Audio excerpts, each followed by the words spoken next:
J'ose, je vais essayer, je me lance et ça va marcher. C'est ce que s'est dit Chloé en lançant son entreprise à la fin de ses études. Comme tous les entrepreneurs que je reçois pour ce format, j'ose. Ne pas rentrer dans le monde du travail comme salarié, faire face à la surprise de ses proches, se confronter aux peurs d'entreprendre, mais se lancer dans l'aventure. Je rencontre ces entrepreneurs qui ont choisi de se risquer à essayer la voie de l'entrepreneuriat jeune. Je te souhaite une bonne écoute en compagnie de Chloé. Salut Chloé, bienvenue sur Mille et une ambitions. Salut! Je suis ravie de te recevoir, toi qui as osé te lancer dans l'aventure de l'entrepreneuriat pour ce format J'ose. Mais déjà, comment tu vas? Eh ben, écoute, ça va très bien, plutôt fin d'été, donc tout va bien. On n'a pas trop de soleil aujourd'hui, mais on en avait un petit peu ces derniers jours, donc c'est cool. C'est ça. Et puis au moment où sortira ce podcast, on arrivera sur les beaux jours, je pense. Donc on Ah! va rester dans cette vibe-là. Et ben écoute, est-ce que pour commencer, tu pourrais, te présenter, personne qui nous écoute, donc toi Chloé, et puis, ton concept, Jolie Ville? Donc moi, je suis Chloé Guibert, je suis la créatrice et gérante de Joliville. Donc Joliville, c'est plusieurs choses aujourd'hui, c'est, une partie événementielle et une partie, vente de produits, vente de coffrets de produits locaux. Donc j'organise des marchés de créateurs locaux en Loire-Atlantique et en Vendée. Et j'ai décliné en fait le concept du territoire, Loire-Atlantique-Vendée sur des coffrets de produits locaux et donc je fais, des produits, enfin des coffrets de produits locaux, avec uniquement des produits de Loire-Atlantique et de Vendée, et pas que de l'alimentaire, hein, à boire, à manger et aussi, bah, du coup, l'occasion de mettre en avant des produits de créateurs locaux aussi. Donc Trop chouette. Et donc, tu as préparé, le lancement, de Jolie Ville, pendant ton master, c'est ça?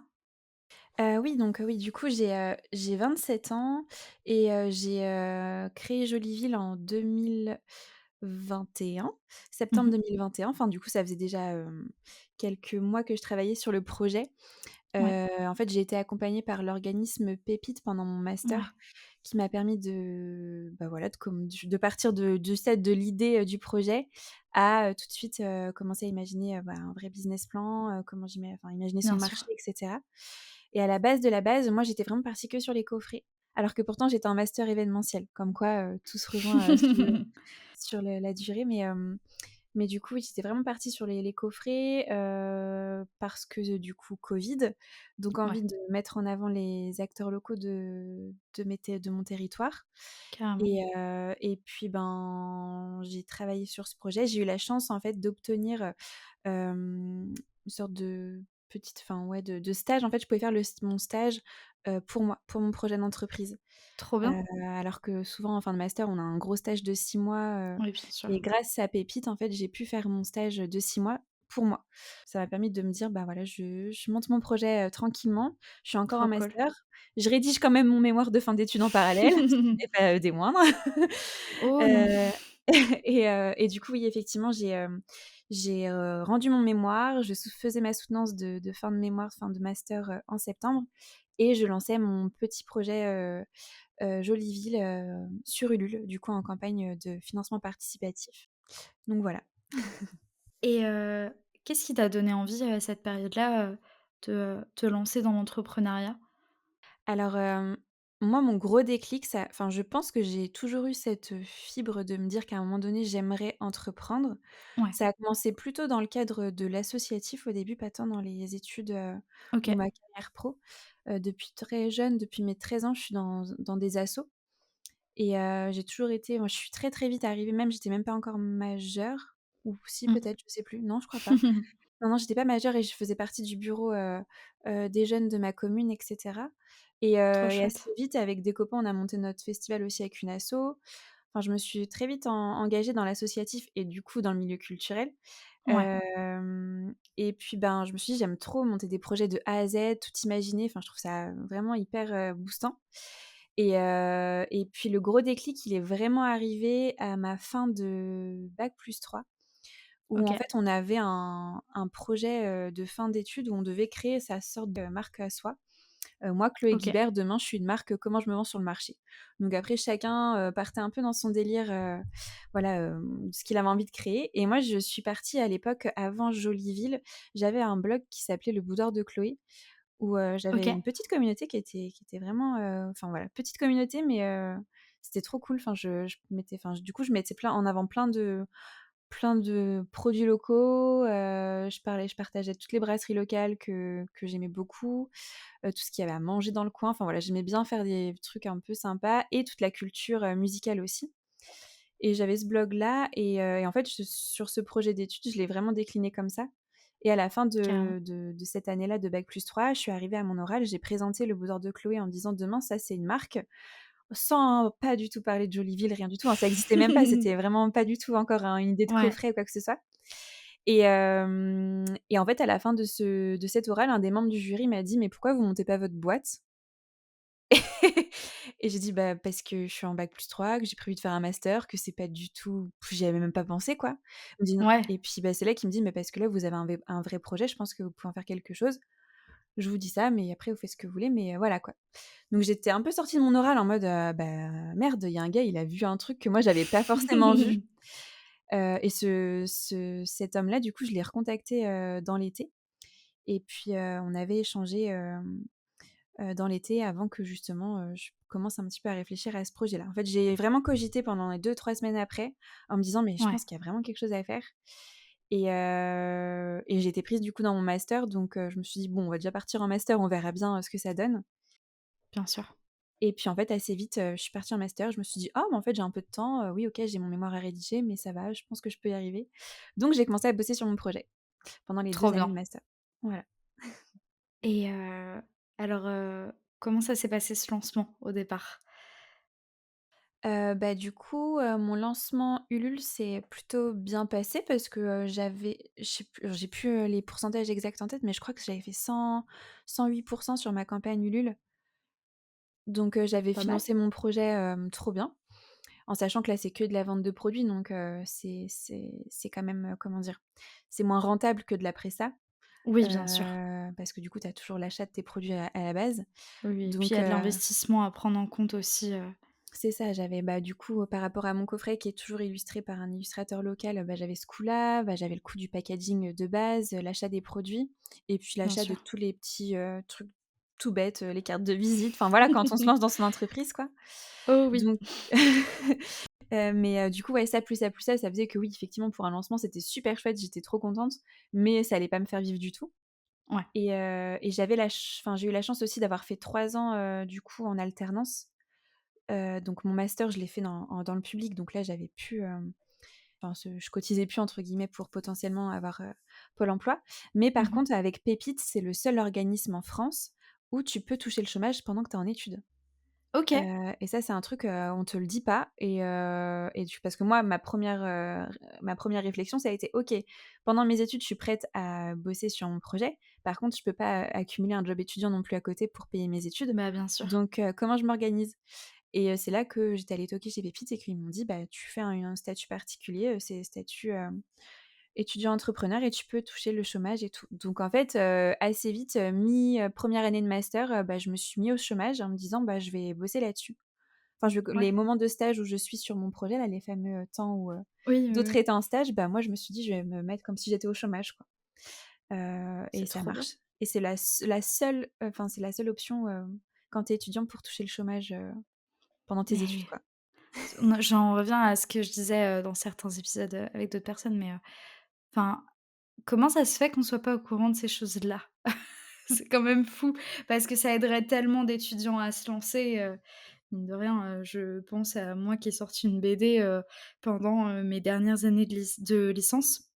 Ouais. Bah, j'aurais bien aimé, savoir, que, ça pouvait me permettre de toucher du chômage, par exemple. Enfin, franchement, Bah, après, je sais pas si ça a changé parce qu'il y a beaucoup de enfin ouais, le chômage a beaucoup bougé là quand même ces derniers temps, enfin les oui, droits, les complètement. a donc je sais pas si ça a bougé, mais en tout cas moi j'ai fait mon master, 2019-2021, c'était Mmh, encore d'actualité carrément. et je sais que je me souviens même de celle qui m'accompagnait me dire, enfin: «Insiste bien auprès de la personne qui t'accompagne sur au Pôle emploi, parce qu'ils sont Mmh pas mh. forcément tous au courant, quoi». Donc j'avais vraiment dû Ouais, insister en disant: «Si, si, si, si, c'est possible, renseignez-vous, quoi» et enfin bon, carrément. bref, petite parenthèse, mais en tout cas, ça peut être utile pour pas mal de gens, je pense. Ouais, ouais, ouais, carrément. Et Au moment où, tu lances ton entreprise, comment est-ce que ce lancement, il est accueilli, par tes proches? Que ce soit, ta famille, tes amis, Bah, mes amis proches et ma famille, il y a même pas eu de sujet. Enfin, je pense que pour beaucoup, c'était plutôt, évident que j'allais me lancer. J'ai toujours été quelqu'un qui, déjà, je pense que j'aime toucher à tout et j'aime surtout Ouais, pas qu'on me dise ce que je dois faire. Et ça, c'était un petit peu, je pense, ma frustration. Alors, c'est pas tant je la hiérarchie, tout ça, il y a quand il y a des fois, elle est nécessaire, enfin, bien sûr. c'est pas ça le problème, mais c'est plus, je sais pas, je trouvais qu'en termes de créativité, en étant en entreprise, on me bloquait un peu Ouais, on tu te me sentais censurait ma bridée? créativité, ouais, bridée et pour le coup, assez vite, je me suis dit: «Bah, en fait, moi, j'ai envie de monter mon projet de A à Z. J'aime pas juste qu'on me dise: "Bah, fais cette mission-là dans tel projet"». J'ai envie de le maîtriser, entièrement et je sais que mes tuteurs à l'époque me disaient: «C'est cool Chloé, tu as une vision hyper stratégique, faut que tu gardes ça, c'est intéressant». Et je pense que c'est ça que j'aime bien, c'est avoir cette vision stratégique et en même temps ce côté très opérationnel au quotidien et de mélanger un Carrément. peu tout ça. Et donc non, vis-à-vis de mes parents, enfin ma famille, aucun souci, c'était: «Bah, vas-y, de toute façon, peu importe ce qu'on dira, de toute façon tu iras donc tu fonceras, tu le feras donc pas de souci». Et mes amis pareil, hyper contents, enfin ils m'ont grave soutenue, ils comprennent pas forcément toujours tout. Ça c'est toujours, mais parce que enfin comme tout le monde, hein, quand on n'est pas à 100 dedans dans le projet, Bien c'est pas sûr. toujours évident. Et puis surtout qu'en plus moi je créais vraiment mon projet, enfin c'était un peu, à part quoi, c'était pas forcément une Oui, entreprise qui avait déjà, je devenais pas graphiste quoi, c'est pas identifiable oui. pour tout le monde quoi. Clairement. Donc voilà, aujourd'hui maintenant quand je dis je fais de l'événementiel, je rentre pas forcément dans les détails, mais les gens comprennent assez vite quoi. Oui, ouais, ça permet de C'est ça. Donc non, hyper bien reçu. Après forcément, il y a toujours des gens avec qui je suis un peu moins proche qui étaient plus méfiants ou qui comment dire? Qui je pense me reflètent leur peur à eux et qui, «Ah ouais, mais tu penses que ça va être rentable, machin, nin nin». Et c'est vrai qu'avec du recul et je me dis, au fu enfin là du coup ça fait 4 ans, mmh, je le vis enfin ces inquiétudes-là à l'époque, je me dis: «Mais j'en ai jamais vraiment trop eu». Je me suis dit: «Bah, au pire des cas, si ouais, ça marche pas, bah, ça marche pas et puis je ferai autre chose, quoi». Et c'est vrai que là-dessus, j'ai pas trop peur. Enfin, cette sécurité que beaucoup de gens ont, moi, je me dis toujours, «Bah, j'ai un master, je pourrais faire autre chose, enfin, c'est pas grave» ou «J'ai des ouais, compétences dans carrément. ça, je retrouverai bien» ou même s'il faut aller bosser à la chaîne, j'irai bosser à la chaîne. Enfin, j'ai pas trop cette peur-là que certains ont, donc je pense que là-dessus, je les entendais, j'étais là genre: «Ouais, bah, après, tu sais, moi, j'ai visualisé ça comme ça et tout», mais ça me stressait pas plus que ça et je me dis: «J'ai bien fait de contrer ça» parce qu'au final, enfin de contrer, de passer outre ça et de pas, prendre en compte, ça, ça aurait pu Carrément. me créer du stress. Donc ouais, non, plutôt bien reçu dans mon entourage et ma famille, c'était cool. Et alors tu pas forcément ces peurs-là, mais est-ce que tu avais d'autres peurs en te lançant quand même? Moi, je pense que ma peur qui me suit encore aujourd'hui et c'est plutôt la peur de comment dire? De ne pas être au courant de certaines, lois, certaines, normes ou Mmh, choses que j'ai pas mis en place administrativement. Ça, c'est un ouais, truc où, et ça a été une charge pendant un long moment. On en parlait l'autre jour avec une copine entrepreneuse et on se disait: «Mais il y a des fois, on se dit: "Ça se trouve, on pense faire bien, mais ça se trouve, on fait mal"». Parce ouais, que, bah, quand tu entreprends, en termes de alors bien sûr, ta compta, elle est ultra simplifiée et cetera. Mais dans le principe, ça, c'est peut-être plus ça mes peurs. C'est pour ça que depuis cette année-là, je suis, suivie par, enfin, j'ai un comptable et ça m'a déchargé une sacrée, lourdeur. Je pensais pas qu'elle était aussi, présente. ouais, Je bien me suis sûr. dit: «Waouh, mais en fait, toutes mes inquiétudes, maintenant, je peux appeler quelqu'un qui répond à mes questions, même les plus, enfin les plus simples, quoi». Bah et puis, alors déjà la charge administrative, quand on est entrepreneur au global, parce que effectivement le statut d'auto-entrepreneur, micro-entrepreneur est quand même bien facilité, mais ça n'empêche qu'il y a toujours effectivement cette peur de ne pas faire les choses correctement et qu'on nous tombe dessus que j'arrive très, très bien à comprendre. Et au-delà de ça, il y a ce truc où, même, avec cette envie de bien faire les choses, parfois, tu as une question qui est primordiale. Moi, je me rappelle de, juste le moment où j'ai créé mon entreprise sur l'INPI, tout ça, et que j'étais bloquée parce que je ne savais pas si je devais me déclarer, en commercial ou en libéral. Ouais, Question hyper bête. Et en fait, je n'ai pas réussi à trouver quelqu'un pour me donner la réponse. Il a fallu que je contacte, une autre entrepreneuse que je connaissais et qui avait, sensiblement la même activité que moi pour y répondre. et pas une institution et c'est là où on se dit: «Mais en fait, il nous faudrait un guide pour débuter avec un quelqu'un pour répondre à ces questions-là, à ce moment-là, quoi». Mes copines entrepreneuses, si elles entendent ça, elles vont rire parce que, vraiment le truc, j'ai vraiment eu ce réflexe numéro un là, que tu es en train d'évoquer, au tout début, d'appeler, la CCI et Mmh, de leur dire: «Oui bonjour, donc je souhaite me lancer. Est-ce que ce serait possible que vous m'envoyiez, je sais pas, votre petit guide, de l'entrepreneuriat avec, les différentes étapes à suivre, pour remplir les documents?» Enfin voilà, créer sa structure, clairement. et la dame, elle me répond, «Alors, madame, ben, du coup, il y a le tel document à que vous pouvez remplir et cetera, mais on n'a pas de document enfin, de guide comme ça». «D'accord, OK, mais du coup, comment je fais?» «Bah, vous pouvez nous appeler, vous êtes tel organisme».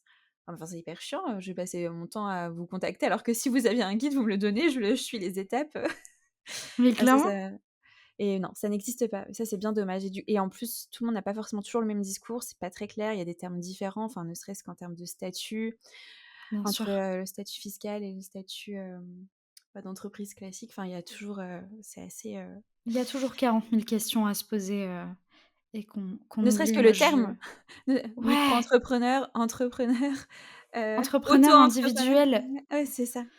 et vous pouvez pas juste en garder un que tout le monde utilise comme ça on est tranquille et le lancement où tu reçois des tonnes de papiers, dont énormément d'arnaques, Oui, ça aussi, il heu, faut pas tomber dans le panneau, ouais, des moi je sais que, pour, le lancement de la BD justement, on a failli payer, une grosse arnaque à plus de 400 € je crois. Mais parce qu'en fait, bah, on sait pas et on voit un papier, qui semble être officiel et au moment de payer, on tape le nom sur internet, naïvement et en fait, il y a marqué arnaque partout. Mais si tu fais pas attention, en fait, tu peux te faire avoir de tous les côtés, quoi. c'est ça. Non, oui, c'est assez affolant, là-dessus, hein. Clairement et alors, maintenant, avec un peu de recul, quels sont, les obstacles que, tu as rencontrés, du coup, en lançant Joliville? Bah, je pense en obstacle, mais ça met du temps, c'est, ben, hem, trouver cette rentabilité, se créer son salaire, en fait, dans tout Ouais. ce chiffre d'affaires. Je pense que c'est ça le plus dur, parce que c'est vraiment une gymnastique d'esprit constante. Mmh. Dans le sens où, ben, entre telle charge, enfin tes ben, moi, du coup, j'ai du produit, donc c'est toujours pareil. C'est, bah, Mmh. voilà, là, je vais acheter du stock, donc ce mois-ci, j'ai du stock. Donc du coup, ça veut dire que j'ai ça, donc va falloir que je paye ça.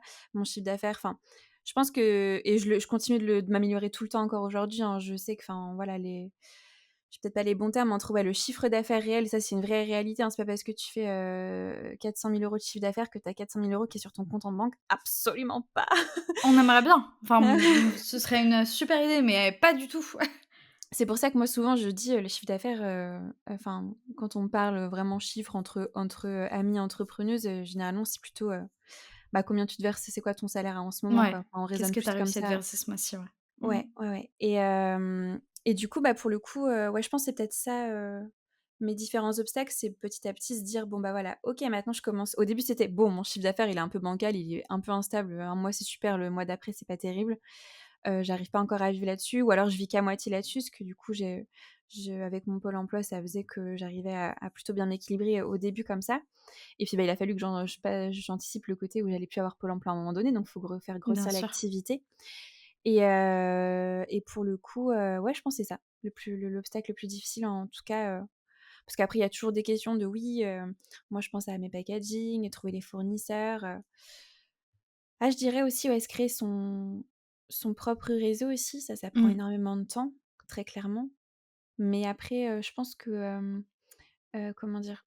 Ça va aussi avec les valeurs et la personne que tu es. Enfin, les rencontres, elles Ouais. se font aussi, enfin, je fais pas du forcing, enfin, c'est pas un Non, je mais en même temps, c'est difficile de se créer du réseau, notamment, alors c'est pas forcément mon cas, mais je sais que j'ai pas mal, d'entrepreneurs autour de moi qui me disent, bah, voilà, adorer travailler, juste de chez eux et pas forcément rencontrer du monde et en fait, du coup, se construire un réseau, c'est hyper délicat quand tu as pas, pour habitude et pour, bah, vraiment, grosse envie d'aller, vers d'autres personnes qui font, le mmh. même métier que toi ou tout simplement sont entrepreneurs, quoi.